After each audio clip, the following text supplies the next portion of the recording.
sebutir nasi yang kita makan itu dari kebijakan politik.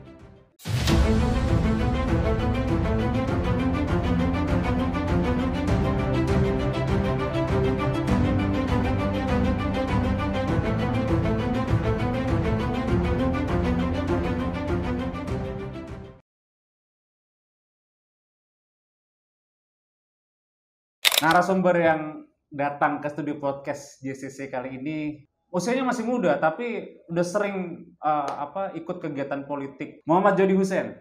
Apa kabar, brother? Alhamdulillah baik, Sehat, Mas. ya. Sekarang ketua apa? Saya ketua bidang pemuda di Lembaga Aliansi Indonesia, Mas. Bisa Itu dikatakan. organisasinya sudah berapa lama berdiri? Kalau digagasnya itu dari tahun 90-an, cuman berdirinya itu tahun 2008, aktifnya itu 2009 sampai saat ini. Sampai saat ini. Memang Jody ini dulu kuliahnya ada background politik ya, sampai sekarang pengen. Kalau kuliah sih emang di hukum. Saya ketertarikan kepada politik itu ya emang dasarnya juga dari orang tua juga. Jadi dari kelas 3 SMP saya udah didoktrin politik sama orang tua, karena orang tua di politik. Jadi saya dulu yang nggak suka, cuman lama-kelamaan ya pas udah terjun ya sekarang suka banget dengan politik. Nah, politik itu kan buat anak muda itu kan sekarang lagi tren banget deh, Jod ya. Kamu gimana setelah akhirnya terjun di dunia politik? Sesuai ekspektasi awal nggak tuh, Jod? Saya itu melihat politik itu, kalau baru-baru kenal politik, lihat yang buruk-buruknya aja, Mas. Bahwa politik itu ya sama dengan gambaran orang pada ininya, orang awam, politik itu buruk, koruptor dan lain-lain. Tapi pas terjun itu ternyata nggak semua. Dulu kegiatan kuliah memang aktif di dunia politik juga selama saya di kampus, Jod?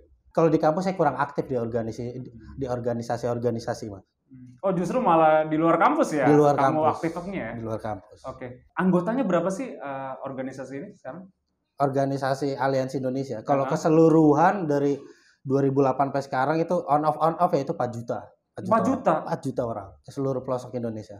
38 provinsi. Gimana, Jod, cara ngumpulin orang sebanyak itu atau menarik 4 juta orang itu hingga akhirnya gabung di Aliansi? Ya kalau saya gabung di Aliansi itu baru ya, Mas, baru 2021. Baru banget. Cuman ketika saya tanya ketua umum, Ibu Ketua Umum, anggota kita sekarang berapa? Sekitar 4 juta, Mas. Wah, luar biasa. Kegiatan apa sih yang biasa dilakukan oleh Aliansi Indonesia ini? Aliansi Indonesia itu lembaga sosial kontrol, jadi kita organisasi yang pro dengan pemerintah. Jadi kita kawal kebijakan-kebijakan pemerintah. Jadi contoh kalau ada dari pemerintah pusat sampai daerah. Jadi kalau ada pejabat-pejabat atau ada yang agak belok-belok, kita ingetin. Dan juga kita bantu-bantu masyarakat yang pencari keadilan dan lain-lain, itu kita bantu dari Lembaga Aliansi Indonesia. Kalau agenda rutinnya apa sih, Jod, Aliansi Indonesia ini? Kalau agenda rutinnya itu ya terutama di bidang pertanahan ya. Di bawah kita itu ada Badan Penelitian Aset Negara, BPAN Aliansi Indonesia. Masyarakat-masyarakat yang kena dengan mafia tanah kita bantu melalui Aliansi Indonesia, kita suarakan. Nah, Jody gimana tuh untuk merayu teman-teman adik-adik yang masih muda ini untuk mau gabung di Aliansi Indonesia? Saya jarang ngajak sih, tapi biasanya orang pada mau sendiri. Jadi apa yang saya lakukan tuh biasanya orang lihat, ini kayaknya seru gitu. Jadi mereka mau gitu.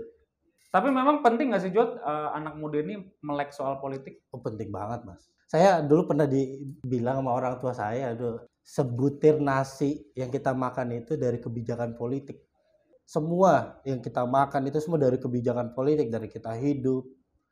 Pas saya pikir, oh iya betul juga ya, semua dari kebijakan politik. Ya betul, kita anak muda tuh harus melek politik. Nggak boleh apatis. Itu bahaya banget. Ya, bahkan ada penyair dari Jerman itu bilang, buta terparah itu adalah buta politik. Apalagi sekarang zamannya digital ya. Ya kalau kita diadu main tua-tua soal digital, menang kita anak muda dong. Apalagi sekarang udah teknologi AI, wah yang tua-tua mana ngerti. Kita yang muda yang ngerti-ngerti. Apalagi soal IT.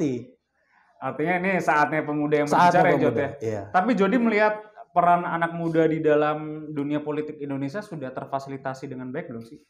Kalau menurut saya Indonesia itu sudah mulai berhasil menjadikan politik ini sebagai tontonan yang seru. Bahkan saya lihat bahkan anak SD aja tuh udah kayak ngelihat politik, bahkan saya dengar itu kalau di sekitar saya itu, bapak lu milih siapa kemarin, bapak lu milih siapa kemarin, itu lucu. jadi tiap tahun itu anak muda itu ya makin bagus lah terhadap politik itu, mereka makin melek. Iya, meskipun dalam hal receh-receh Jod ya. Hal receh-receh. Kayak ada anak kecil bilang Janggar, Prabowo gitu kan. Betul. Itu kan sebenarnya juga bagian dari melek politik ya Jod ya. Betul. Selama ini anak muda di Indonesia ini menghadapi kendala nggak sih kalau mereka terjun ke dunia politik? Orang kan berpikiran gue kalau terjun ke politik gue harus jadi kader partai dong. Sebenarnya enggak juga dong, enggak harus di partai juga. Cuman kan stigma anak-anak muda ini terhadap partai politik itu kan jelek. Berpartisipasi dalam politik selain ke parpol, menurut Jody ada nggak kegiatan lain yang bisa dilakukan? Ada banyak banget. Apalagi kalau saya di bidang pemuda banyak banget. Contoh kalau ada di organisasi itu di bidang kebudayaan, jadi di kebudayaan aja. Jadi kalau saya di pemuda kan bisa kemana-mana, bisa ke budaya, bisa ke sini. Jadi ya anak muda harus jadi pelopor lah, jangan jadi pengekor. Jody melihat peran pemuda dalam pemilu kali ini kan cukup besar. Iya. Gimana Jody tanggapannya melihat? Semakin tahun semakin membaik. Bahkan kan tahun 2024 ini pemilih terbesar hampir 60% anak muda ya. Apakah mungkin karena faktor Gibran jadi? Mungkin banget faktor Gibran itu sangat pengaruh buat anak muda.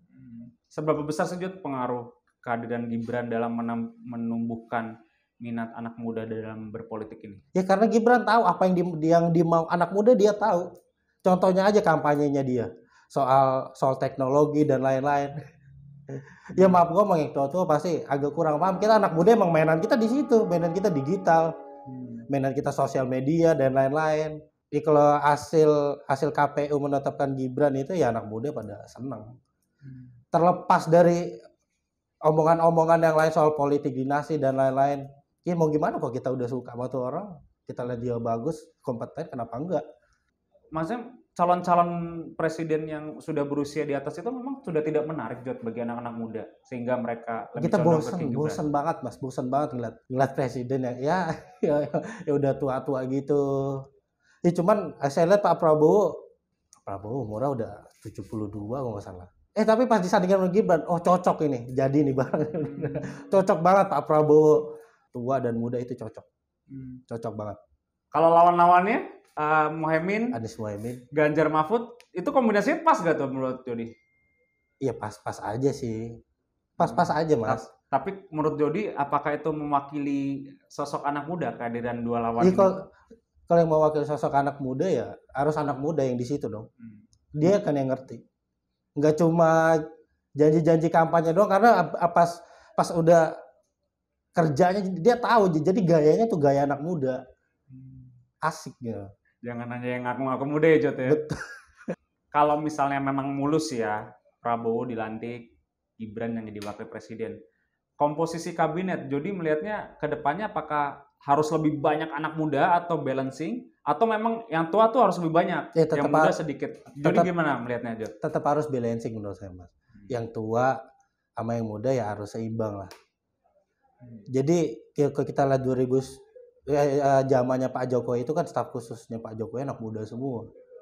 Termasuk kemarin Pak Jokowi baru melantik Pak Dito itu anak muda, itu kaget.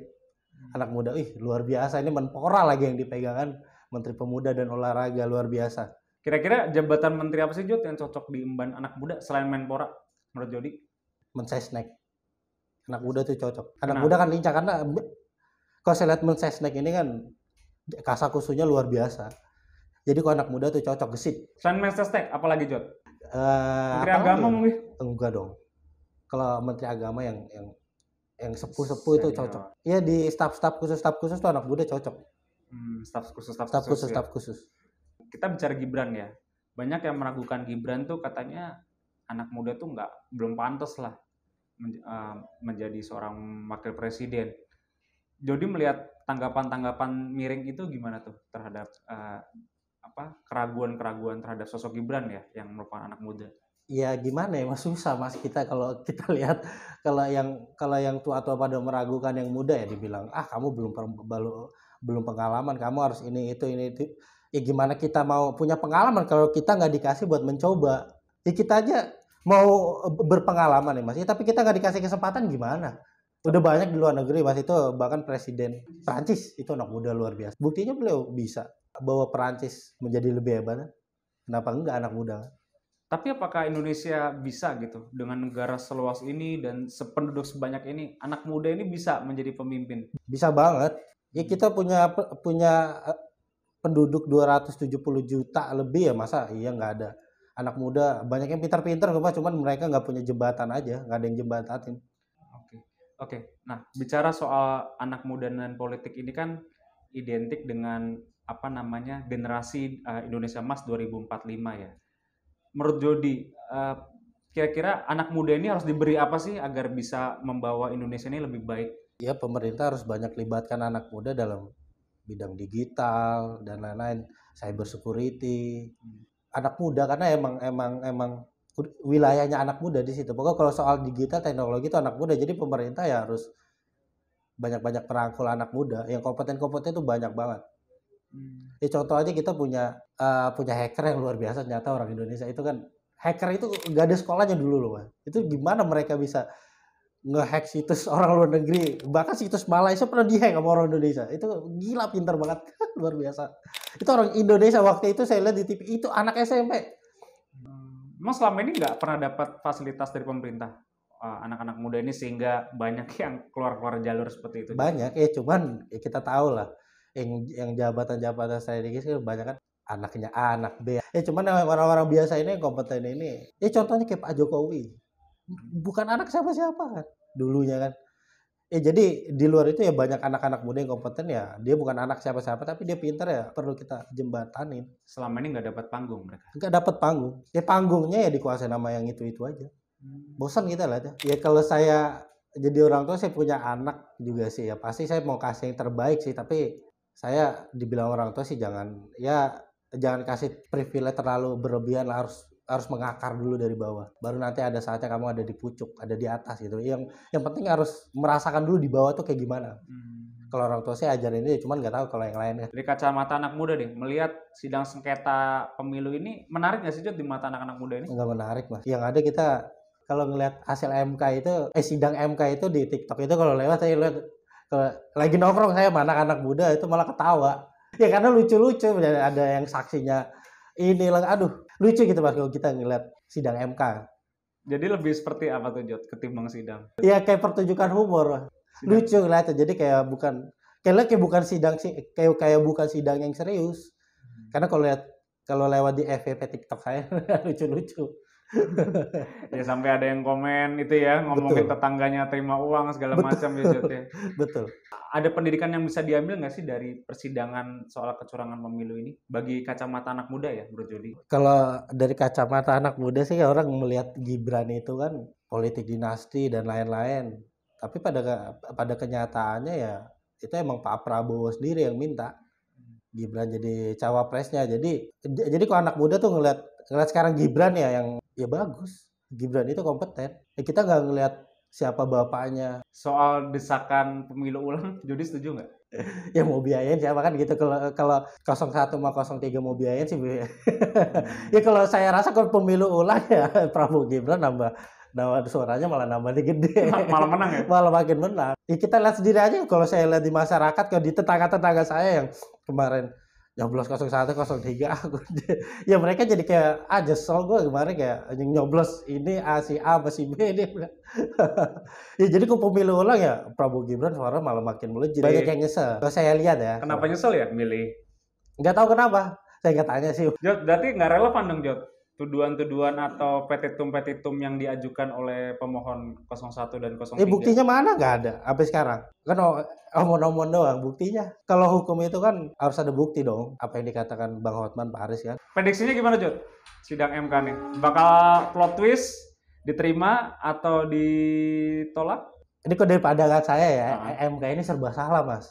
Meloloskan Prabowo Gibran salah, yang 1 sama 3 nggak terima.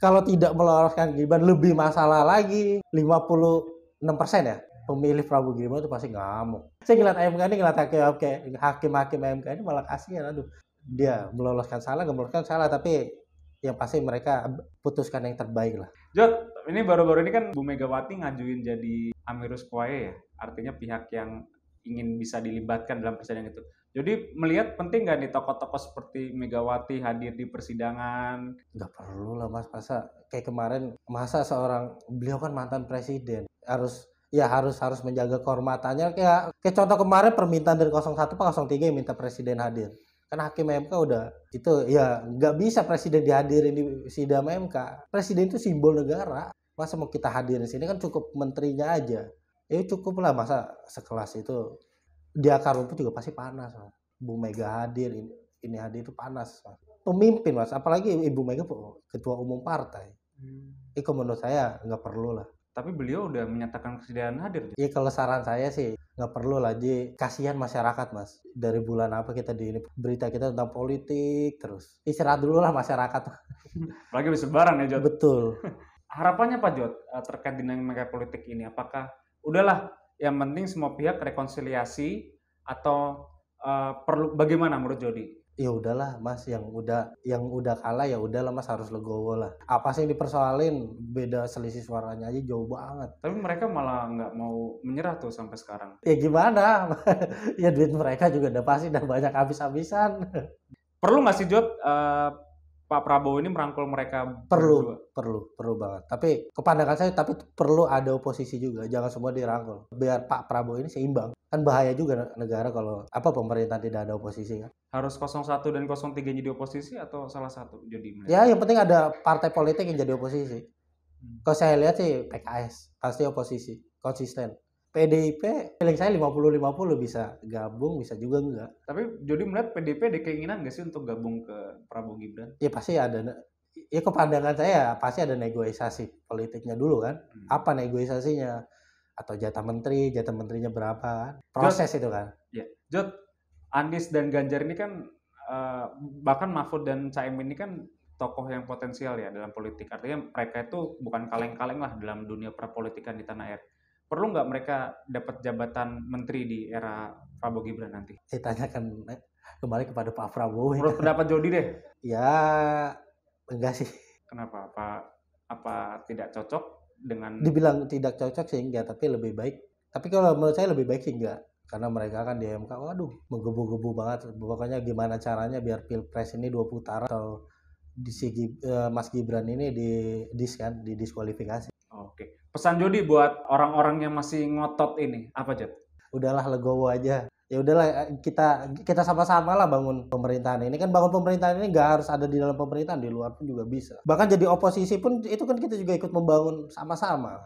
Kita ingetin dimanapun. Kalau di oposisi kan dia ngingetin Pak Prabowo begini, ada yang salah begini, tolong begini, kan sama aja mas. Jody, berbicara soal pemerintahan Prabowo ke depan, Jody melihat bakal seperti apa nih? Prabowo ini jauh lebih berat mas dari Pak Jokowi, itu berat banget. Kita lihat kondisi di luar nggak baik-baik aja. Contoh baru kemarin Iran kirim serangan ke Israel. Ya walaupun posisi negara Indonesia non blok kan ya, amit-amit jangan sampai terjadi perang dunia ketiga. Wah ya, berat apa bro. Mudah-mudahan beliau bisa menjalaninya. Ke politik luar negeri Indonesia itu perlu banget. Jadi Pak Prabowo ini cocok banget, benar-benar cocok di saat kondisi dunia yang sedang tidak baik-baik saja. Dia cocok, backgroundnya militer, ya luar biasa lah. Kalau militernya udah nggak bisa diragukan, ya cocok untuk mimpin Indonesia saat ini. Jadi pernah ketemu langsung Pak Prabowo? Pernah. Pernah ngobrol? Ngobrol nggak pernah. Tanggapan Jody soal sosok Pak Prabowo seperti apa? Orangnya humble banget. Ya sama-sama pecinta kucing. Ya penyayang, Pak Prabowo itu orangnya penyayang banget. Dia nggak ngelihat lu mau siapa. Dia nggak ngelihat orang tuh sebelah mata. Luar biasa lah Pak Prabowo. Emosian nggak sih Jod seperti yang digambarkan banyak orang? Kalau dulu, kalau saya lihat di media-media ya, wah ini Pak Prabowo kayaknya emosian. Tapi ternyata pas udah ketemu langsung ternyata enggak sama sekali. Karena dulu saya 2019 itu kan saya fanatik banget dengan Pak Jokowi. Saya ngeliat Pak Prabowo itu ini otoriter dan segala macam, ya ternyata nggak seperti itu yang saya bayangkan. Pandangan Jody berubah saat bertemu dia langsung. Berubah. Nilai apa sih yang bisa kita ambil dari keteladanan seorang Prabowo ini? Beliau itu penyayang. Beliau itu juga nggak lupa dengan orang lama, dengan orang yang bantu dia bisa sampai sebesar ini, dan itu beliau itu nggak lupa. Saya pernah baca bukunya beliau itu, beliau itu masih ingat sama temen pas zaman dia di Kopassus, itu udah lama banget, gak tapi beliau masih ingat, itu luar biasa menurut saya, nggak pendendam juga. Ya buktinya dulu 2019 kayak apa mas, sampai ada istilah cebong kampret, buktinya dengan Pak Prabowo masuk hilang lah cebong dan kampret. Ikhlas, Pak Prabowo itu orang yang paling ikhlas. Dikatakan Gus Dur, kalau saya lihat Pak Prabowo itu orang yang paling ikhlas. Gus Dur itu pernah bilang Pak Prabowo ini akan jadi presiden di usia tua. Ya buktinya dia menang pemilu sekarang kan? Betul, di umur 72 sekarang ya. 72 tahun. Apakah terlalu tua Jod untuk memimpin Indonesia? Enggak lah, Joe Biden juga tua. Enggak juga lah, yang penting seimbang. Yang tua dengan yang muda itu seimbang. Wakilnya muda kan soalnya. Wakilnya kan? muda, itu cocok. Harapan apa yang Jody ingin untuk presiden kita nanti? Beliau itu kan jargonnya itu kan keberlanjutan dan penyempurnaan dari programnya Pak Jokowi. Jadi apa yang udah dirintis Pak Jokowi, ya beliau tinggal lanjutkan aja. Apa yang harus diperbaiki, beliau perbaiki. Ada yang kurang dia tambahin. Nggak berat lah menurut saya mas. Kalau Prabowo di dalam negeri ya, contoh kayak IKN, beliau akan lanjutkan IKN, beda dengan Anies, perubahan. Tingkat kepuasan masyarakat kepada Presiden Jokowi berapa persen? Hampir 80 kan? 80%. Beliau konsisten, keberlanjutan dan penyempurnaan program Bapak Jokowi. Sedangkan Ganjar tuh abu-abu. Perubahan apa? Lanjut nih. Kalau Anies jelas konsisten perubahan, Prabowo juga konsisten keberlanjutan. Makanya beliau menang. Lihat aja tingkat kepuasan masyarakat kepada Presiden Jokowi tinggi, luar biasa tinggi. Makanya beliau menang. Jadi program perubahan itu malah nggak disukain Jod ya? Nggak disukain. Ya buktinya kerja Pak Jokowi itu luar biasa. Itu nggak bisa diuraikan dengan kata-kata, kerjanya Pak Jokowi itu luar biasa. Apalagi ada yang mau merubah perubahan slogan perubahan. Betul. Apa yang mau dirubah? Freeport, Pak Jokowi udah mati-matian ngambil alih Freeport, mau dirubah lagi. Contoh IKN yang udah dibangun mau dirubah, kan enggak. Apa mungkin karena kinerja Anies juga kali ya selama di DKI, jadi sehingga masyarakat kurang suka gitu ya Jod? Ya itu mungkin jadi salah satu. Tapi kalau pendukung dia sih, kalau pendukung dia yang di DKI sih ya pasti puas-puas aja, karena emang udah cinta banget kali sama si Anies, ya kita hargai, ya kita berbeda tapi ya tetap harus rukun lah. Jody dulu kan warga Jakarta ya. Kinerja Anies gimana Jod di mata Jody selama Jakarta dulu? Biasa-biasa aja. Ya buktinya bangun puskesmas masih cuma berapa? Cuma 1 kalau nggak salah. Selama dia menjabat. Itu program JIS itu emang program siapa? Programnya Pak Jokowi. Dulu kan namanya BMW, yang ngerintis, yang ngegagas itu Pak Jokowi. Anies itu tinggal lanjutin. Digantilah namanya JIS. Dulu kan BMW itu yang gagas itu Pak Jokowi. Jangan bangga dengan JIS. Tapi yang resmin Anies. Yang resmin Anies. Penggagasan dulu siapa kan? Pak Jokowi. Sementara Ganjar abu-abu ya. Ganjar abu-abu, makanya suaranya anjlok. Saya juga kaget. Dulu saya punya feeling ini Pak Prabowo nomor 1, 2 nomor Ganjar, 3 Anies. Wah kok Ganjar bisa anjlok banget, karena ya abu-abu. Kalau saya ngomongin sama anak-anak muda, sama teman-teman, abu-abu dia. Perubahan enggak, keberlanjutan enggak, ya maunya apa kan? 17%. 17%. Rendah nggak sih suara segitu? Rendah mas, kaget, semua orang tuh kaget mas. Kita lihat PDIP itu kan partai pemenang, masa iya minimal 20% masa nggak ada.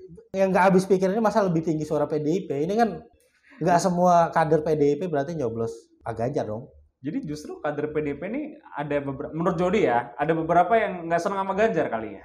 Ya mungkin ya, tapi yang harus kita ketahui Pak Jokowi masih di PDIP loh. Kan belum. Ya kan? Pak Jokowi itu masih di PDIP loh. Jadi pernah ketemu Pak Jokowi ya dulu ya? Kalau ketemu secara intens sudah 3 kali. Terakhir kapan Jod ketemu? Terakhir di Istana Bogor. Oh, jadi diundang ke sana ya? Ya. Untuk hadir. Acara apa saat itu Jod? Acara ya Pak Jokowi dengan relawannya Pak Jokowi.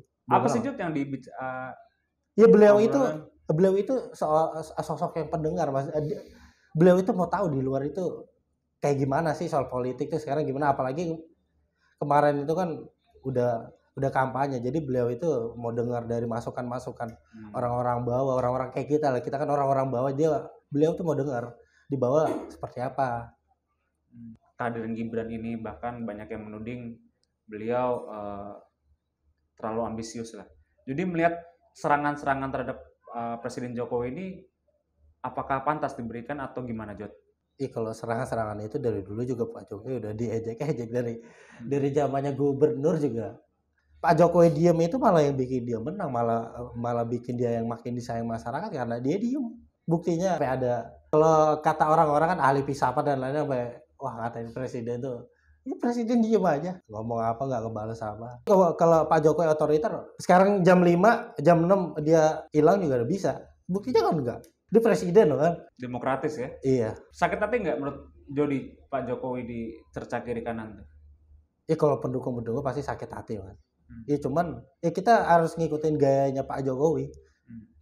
Ya udah kita dibully ya diem aja, tapi kalau udah yang kelewat batas yang udah sangat kurang ajar ya kita teriak juga. Kira-kira setuju nggak Pak Jokowi nanti pensiun atau perlu jadi penasihat bagi Prabowo Gibran?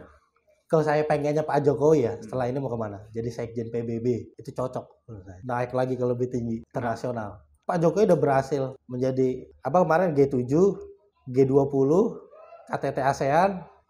Ya beliau udah cocok lah jadi Sekjen PBB dari track record. Selagi masih urusan manusia kenapa enggak? Kecuali kalau udah urusan Tuhan kan ada beda. Ini selagi masih urusan manusia kan nggak ada yang nggak mungkin nggak bisa. Oke, jadi pesannya buat anak-anak muda yang mungkin masih ragu-ragu terjun di dunia politik atau masih berpandangan sebelah mata tentang politik.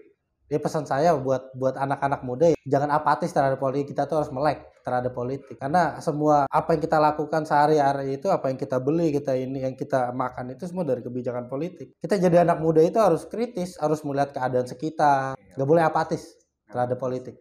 Politik itu menyenangkan kok. Itu kalau kita menjalaninya dengan baik itu pahala yang luar biasa. Politik itu ibadah kalau kita menjalankannya dengan baik. Begitu sebaliknya kalau kita menjalankan tidak baik ya itu akan menjadi dosa. Akan menjadi dosa. Mengadu domba, korupsi dan segala macam ya. Betul. Oke, Jody, makasih ya. Siap. Atas waktunya. Thank you banget udah cerita-cerita. Buat pemirsa jangan lupa di komen video kami di bawah, di like juga channel Jurnalis and Content Creator. Sampai jumpa di video selanjutnya.